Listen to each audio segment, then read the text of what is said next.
Hello and welcome to all of you in geography class.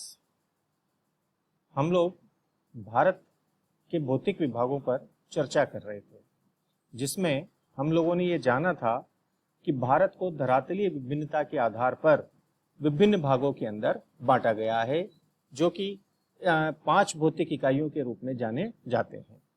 सबसे पहला जो आता है वो है उत्तरी पर्वतीय प्रदेश या हिमालय, दूसरा है उत्तरी मैदान या सतलज गंगा ब्रह्मपुत्र का मैदान, प्रायद्वीपीय पठार तीसरा भाग, और चौथा है पश्चिमी और पूर्वी तटीय मैदान, और पांचवा है द्वीप समूह। हम इसमें से इन पहले 3 भागों पर विस्तार से जानकारी प्राप्त कर चुके हैं। आज हम बात करते हैं अंतिम 2 भाग पश्चिमी और पूर्वी तटीय मैदान पर और द्वीप समूह पर, कि ये किस किस प्रकार विस्तृत हैं और इनसे संबंधित क्या विशेषताएं हैं, इस पर हम जानकारी आज प्राप्त करते हैं। हम अगर देखें तो इस भारत के मानचित्र में एक बात ये साफ स्पष्ट होती है कि भारत का जो तटीय भाग है, चूंकि भारत 3 ओर से समुद्रों से घिरा हुआ है, भारत पश्चिम की ओर तो अरब सागर से, वहीं पूर्व की ओर बंगाल की खाड़ी से, वहीं उसके साथ साथ दक्षिण की ओर भारत जो है वो हिंद महासागर से घिरा हुआ है। तो ये जो भारत का प्रायद्वीपीय भाग है, इस प्रायद्वीपीय भाग ने भारत के तटीय मैदान को 2 भागों के अंदर बांट दिया है। इसमें से ये जो इस प्रायद्वीपीय भाग के पश्चिम के अंदर जो विद्यमान है अरब सागर के बीच में, इसे तो हम कहते हैं पश्चिमी तटीय मैदान, और बंगाल की खाड़ी और इस पूर्वी प्रायद्वीपीय पठार के पूर्वी भाग के मध्य जो स्थित है, इसे हम कहते हैं पूर्वी तटीय मैदान। तो ये प्रायद्वीपीय पठार की उपस्थिति के कारण से भारत का जो तटीय भाग है वो 2 भागों के अंदर बटा हुआ है, पश्चिमी तटीय मैदान और पूर्वी तटीय मैदान। हम यहां पर भी देख सकते हैं कि ये जो पश्चिमी क्षेत्र है इसको किस किस भागों के अंतर्गत बांटा गया है, और पूर्वी तटीय भाग को इन विभिन्न भागों के अंतर्गत इसे बांटा गया है। अब हम बात करते हैं इनमें से पश्चिमी तटीय मैदान के बारे में।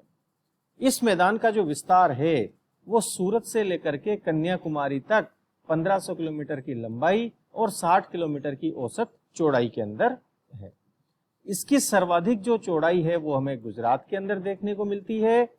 इस मैदान के अंदर बहने वाली जो नदियां हैं वो छोटी लेकिन तीव्रगामी हैं, जिसके कारण से यहाँ पर मिट्टी का जमाव नहीं हो पाया है। इसी कारण से इस मिट्टी का जमाव कम होने से इस मैदान का जो विस्तार है वो कम है।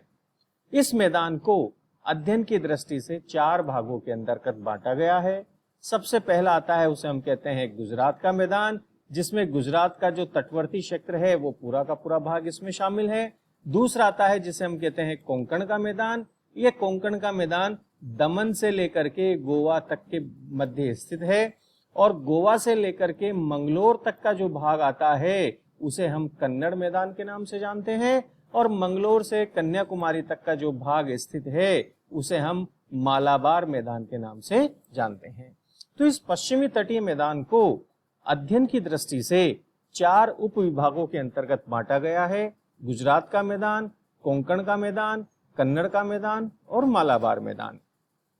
ये जो मालाबार मैदान है, इस मालाबार मैदान की सबसे प्रमुख विशेषता है लेगून झीलों का पाया जाना।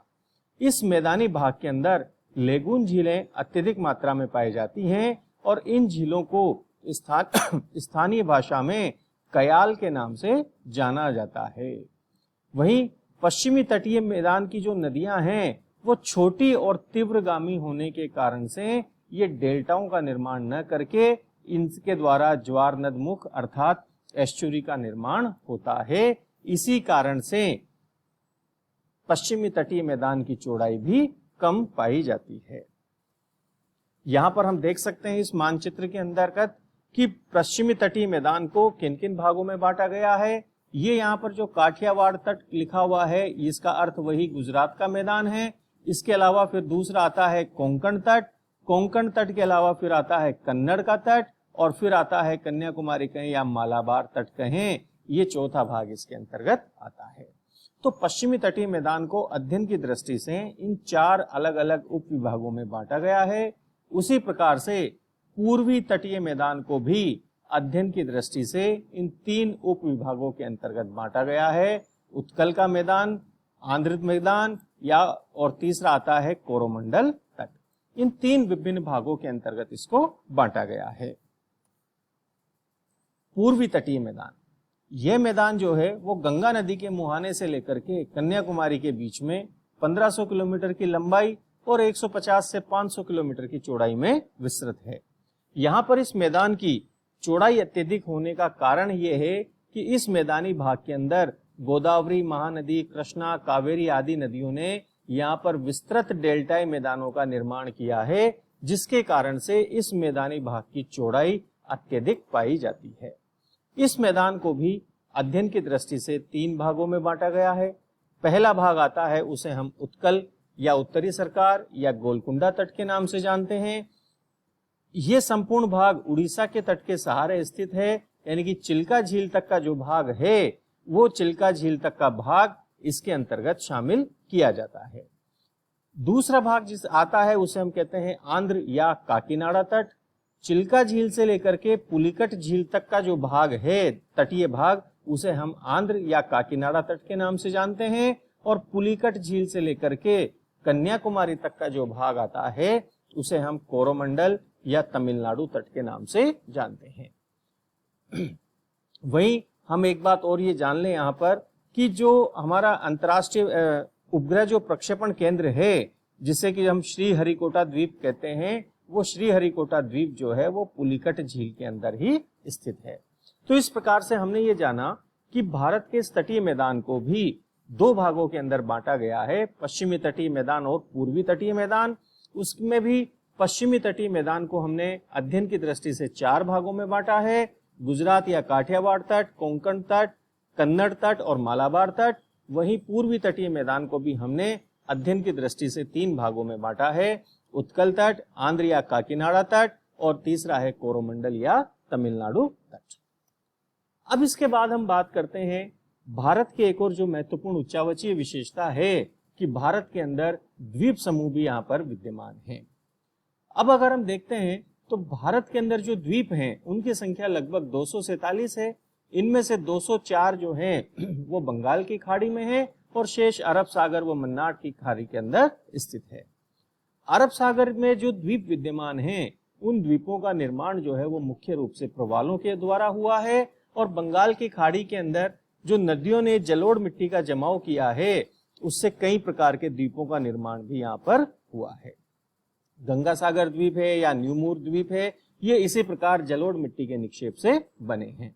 वहीं अंडमान निकोबार के जो कई द्वीप हैं वो डूबे हुए पर्वत के शिखर हैं, तो लक्षद्वीप जो है उन्हें प्रवाल निर्मित द्वीप माना जाता है। बंगाल की खाड़ी के अंदर नारकोंडम और बेरन द्वीप ज्वालामुखी द्वीप के रूप में जाने जाते हैं। तो इसी प्रकार अंडमान निकोबार द्वीप समूह को मरकत द्वीप यानी कि एमरल्ड आइलैंड के नाम से भी जाना जाता है। पंबन द्वीप मन्नार की खाड़ी में स्थित है। वहीं खड़िया बेट नर्मदा नदी के मुहाने पर, अलिया बेट ताप्ती नदी के मुहाने पर, एलिफेंटा द्वीप मुंबई के निकट स्थित है और सालसेट द्वीप पर ही मुंबई शहर बसा हुआ है।